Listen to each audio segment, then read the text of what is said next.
ನಾವಿವತ್ತು ನಮ್ಮ ಮೂಲತಃ ಯಜಮಾನರು ಜಮೀನಿಗೆ ಹೋಗ್ತಾ ಇದ್ದೀವಿ. ತೀರಾ ದೊಡ್ಡದಾಗಿ ಏನಿಲ್ಲ, ಸಿಂಪಲ್. ಸೊ ನಾವು ಹೋಗ್ತಾ ಇರೋದು 2016 ತಗೊಂಡಿರೋ ಗಾಡೀಲಿ ಇವತ್ತು ನಾವು ಹೋಗ್ತಾ ಇದ್ದೀವಿ. ಇವತ್ತಿಗೆ ಈ ಗಾಡಿ ತಗೊಂಡು 10 ವರ್ಷ ಆಯಿತು, ವಿಚ್ ಇಸ್ ಆಲ್ಟೋ.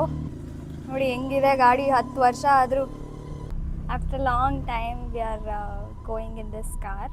ನನ್ನ ಹಸ್ಬೆಂಡನ್ನು ನೋಡೋಕ್ಕೆ ಬಂದಿದ್ದು ಇದೇ ಕಾರಲ್ಲೇ. ಒಬ್ಬ ವ್ಯಕ್ತಿನ ಅವ್ರ ಹಾಕೋ ವಾಚಿಂದಾಗಲಿ ಅವ್ರ ಕಾರಿಂದ ಆಗಲಿ ಅಳಿಬಾರ್ದು ಅಂತಾರೆ. ಅವರ ಹೆಂಡತಿ ಅಥವಾ ಅವರ ಮಡದಿ ಖುಷಿಯನ್ನು ನೋಡಿ ಆ ವ್ಯಕ್ತಿನ ಅಳಿಬೇಕಂತೆ. We should not forget our roots ಅಂತ ಹೇಳ್ತಾರಲ್ಲ. ಸೊ ಎಷ್ಟೇ ಹೊಸ ಕಾರ್ ಬರಲಿ, ಮುಂದಕ್ಕೆ ಎಷ್ಟೇ ಶ್ರೀಮಂತಿಕೆ ಏನಾದರೂ ಬರಲಿ, ಆ ಹಳೆ ಕಾರ್ ಮೇಲೆ ಒಂದು ಫೀಲಿಂಗ್ ಇರುತ್ತಲ್ಲ, ದ್ಯಾಟ್ಸ್ ಸಮಥಿಂಗ್ ಡಿಫ್ರೆಂಟ್. ನಾವಿರೋದು ಇವಾಗ ತುಮಕೂರಿಂದ ಆಲ್ಮೋಸ್ಟ್ ಇವಾಗ 70 ಕಿಲೋಮೀಟರ್ ಟ್ರಾವೆಲ್ ಮಾಡಬೇಕು ನಾವು. So going, I got this. So this has more amount of vitamin C. So ಈ ಟೋಲ್ಗೇಟ್ ಹತ್ರ ಈ ಥರ ಇಟ್ಕೊಂಡಿರ್ತಾರೆ ನೋಡಿ, ಚಿಕ್ಕ ವಯಸ್ಸಲ್ಲಿ ತಿಂದಿದ್ದು ನೆನಪು ಬಿಟ್ಟರೆ ಇವಾಗೆ. ಇನ್ನೂ ಎಷ್ಟು ಕಿಲೋಮೀಟರ್ ಇದೆ? 30 ಕಿಲೋಮೀಟರ್ ಮೋರ್. ಒಂಥರ ಲಾಂಗ್ ರೈಡ್ ಥರ ಇದೆ, ತಂಪಾಗಿ ವಾತಾವರಣ.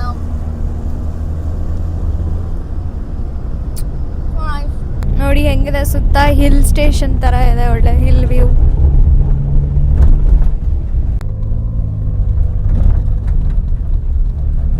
ಈ ಬೆಟ್ಟ ಹತ್ಕೊಂಡು ಹೋಗೋ ಅಷ್ಟರಲ್ಲಿ ಬಂದ್ವಿ. ನೋಡಿ ಅಲ್ಲಿ ಕಾಣಿಸ್ತಾ ಇದೆಯಲ್ಲ, ಇವಾಗ ಚಿಗುರ್ತಾ ಇರೋ ಗಿಡ, ಅದೇ ನಮ್ಮದು. Such a good fresh pure air and peaceful.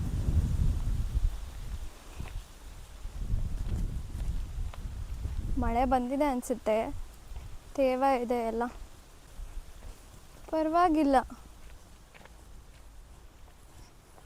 Actually ಮದುವೆ ಟೈಮಲ್ಲಿ ನಮ್ಮ ಗಿಡಗಳನ್ನ ನಾವಷ್ಟು ನೋಡೋಕ್ಕಾಗಿಲ್ಲ. ಸೊ ಎಲ್ಲ ಒಂಥರ ಆಗಿಬಿಟ್ಟಿದ್ದಾವೆ. ಇವಾಗ ಸ್ವಲ್ಪ ಹಸಿರಾಗ್ತಾ ಇದೆ, ರೇಷನ್ ಕಾಣುತ್ತೆ.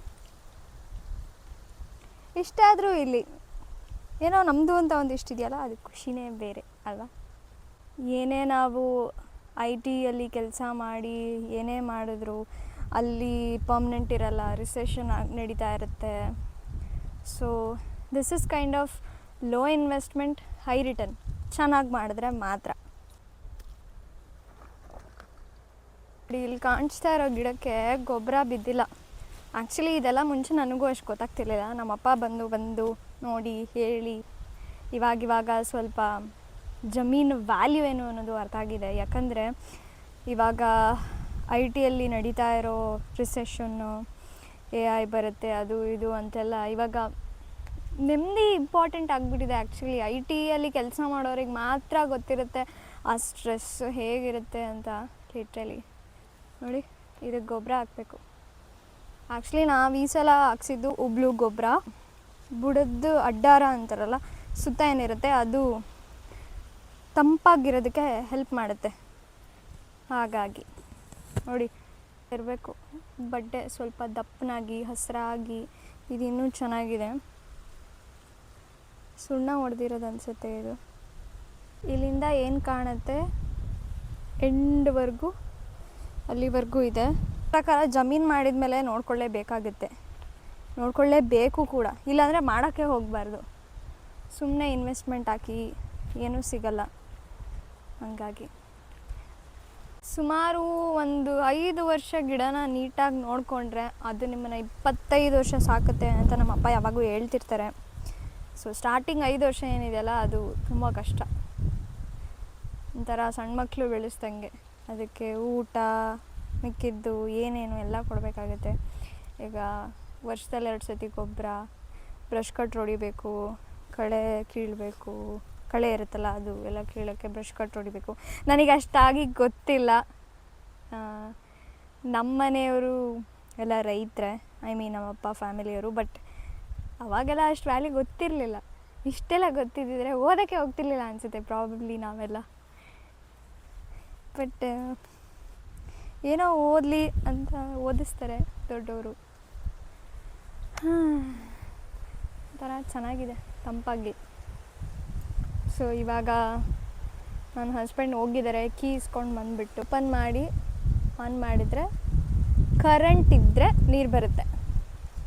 ಇಷ್ಟೊತ್ತಿಗೆ ಹೊಂಬಾಳೆ ಹೊಡಿಬೇಕಿತ್ತು, ಬಟ್ ಇನ್ನೂ ಹೊಡೆದಿಲ್ಲ. ಕಾರಣ ನಾವು ಸರಿಯಾಗಿ ನೋಡ್ಕೊಂಡಿಲ್ಲ. ಮದುವೆ ಆದಮೇಲೆ ಅಷ್ಟು ನೋಡೋಕ್ಕೆ ಬರೋಕ್ಕೆ ಆಗಿಲ್ಲ. ಬಟ್ ಈಗ ಸ್ವಲ್ಪ ಬೆಟರ್, ಅಟ್ಲೀಸ್ಟ್ ಗಿಡ ಹಸಿರಾಗಿದ್ದಾವೆ. ಸೊ ಓಕೆ, ಇನ್ನು 1 year ಆರ್ ಒಂದು 9 months ಅನ್ನಂಗೆಲ್ಲ ಮೇ ಬಿ ಹೊಂಬಾಳೆ ಹೊಡೆಯುತ್ತೆ ಅಂತ ಅಂದ್ಕೊಂಡಿದ್ದೀವಿ. ನೋಡೋಣ, ಆವಾಗೂ ಒಂದು ವಿಡಿಯೋ ಮಾಡಾಕ್ತೀನಿ. ಕರೆಂಟ್ ಇಲ್ಲ, ಇದೇ ಸಮಸ್ಯೆ ಈ ಹಳ್ಳಿ ಕಡೆ. ನಿರಂತರ ಎಲ್ಲ ಇಲ್ಲಿಲ್ಲ. ಸೊ ನಾವು ಡ್ರಿಪ್ ಚೆಕ್ ಮಾಡಿ ಸ್ವಲ್ಪ ಯಾವ ಗಿಡಕ್ಕೆ ನೀರು ಹೋಗ್ತಿಲ್ಲ ನೋಡೋಣ ಅಂತ ಬಂದ್ವಿ. ಮಠ ಮಧ್ಯಾಹ್ನದಲ್ಲಿ ಕರೆಂಟ್ ಕೊಟ್ಟಿಲ್ಲ. ಹೀಗೆ IT ಕೆಲಸದವ್ರು ಹಾಕಿದ್ರೆ ಕಮಿಟ್ಮೆಂಟ್ಸ್ ಬೇಜಾನ್, ಎಲ್ಲ ಕಡೆನೂ ನೋಡಬೇಕು. ಕರೆಂಟ್ ಇಲ್ವಂತಲ್ವಾ? ಗೊಬ್ಬರ ಅಂದರೆ ಹಿಂಗೆ ಇರುತ್ತೆ. ಲಾಸ್ಟ್ ಟೈಮ್ ನಾವು ಇದೇ ಹಾಕ್ಸಿದ್ದು. ಇನ್ನೂ ಅರ್ಧ ಲೋಡ್ ಇದೆ, ಅದನ್ನೇ ಹಾಕ್ಸ್ಬೇಕು.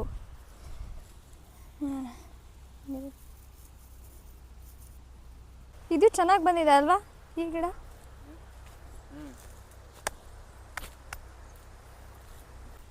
ಬಡ್ಡೆ ಇಷ್ಟು ದಪ್ಪ ಇರಬೇಕು.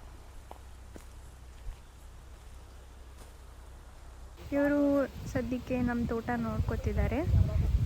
ನನ್ನ ಹಸ್ಬೆಂಡ್ ಮನೆಯವರು, ರಿಲೇಟಿವ್. ನೆನ್ನೆ ಮೊನ್ನೆ ಎಲ್ಲ ಅಲ್ಲಿ ತುಮಕೂರಲ್ಲಿ ಮಳೆ ಬಂತು.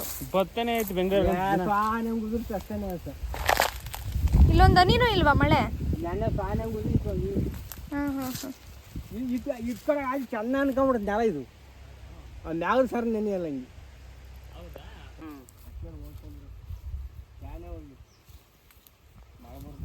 ಭಯಂಕರ ಬಿಸಿಲು.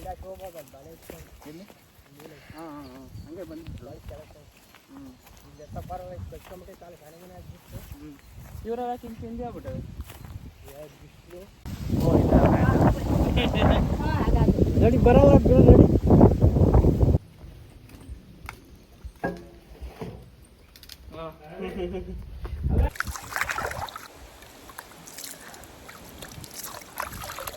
ಗಿಡ ಎಲ್ಲ ನೋಡಿಕೊಂಡು ಕರೆಂಟ್ ಬಂದಿದ್ರೆ ಚೆನ್ನಾಗಿರೋದು. ಡ್ರಿಪ್ಪೆಲ್ಲ ಚೆಕ್ ಮಾಡ್ಬೋದಾಗಿತ್ತು. ಏನು ಮಾಡೋಕ್ಕಾಗುತ್ತೆ, ಇನ್ನೊಂದು ಸಲ ಬರೋದಷ್ಟೇ.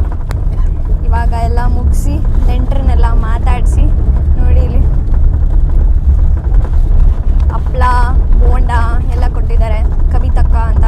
ಸೊ ಅವರಿಗೆ ಥ್ಯಾಂಕ್ ಯು ಅಂತ ಹೇಳ್ತಾ ನಾನು ಈ ವ್ಲಾಗ್ನ ಮುಗಿಸ್ತಾ ಇದ್ದೀನಿ. ಸೊ ನೆಕ್ಸ್ಟ್ ಟೈಮ್ ಬಂದಾಗ ನನಗೆ ಏನಾದರೂ ವಿಷಯನ ಹೇಳೋದಕ್ಕೆ ಪ್ರಯತ್ನ ಪಡ್ತೀನಿ.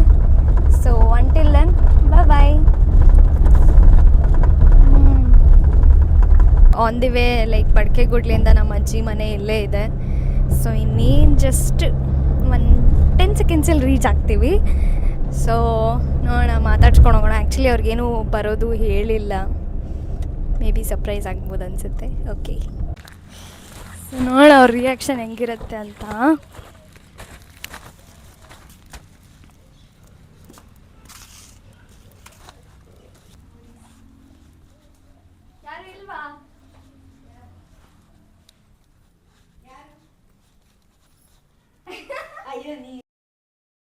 ಎಷ್ಟು ಸೈಲೆಂಟಾಗಿ ಬಂದವಳೆ. ನಾನು ಅದಕ್ಕೋಗಿ ಈಗಿನ ಬಂದಿದ್ದೀನಿ. ಹೌದಾ? ತಾತ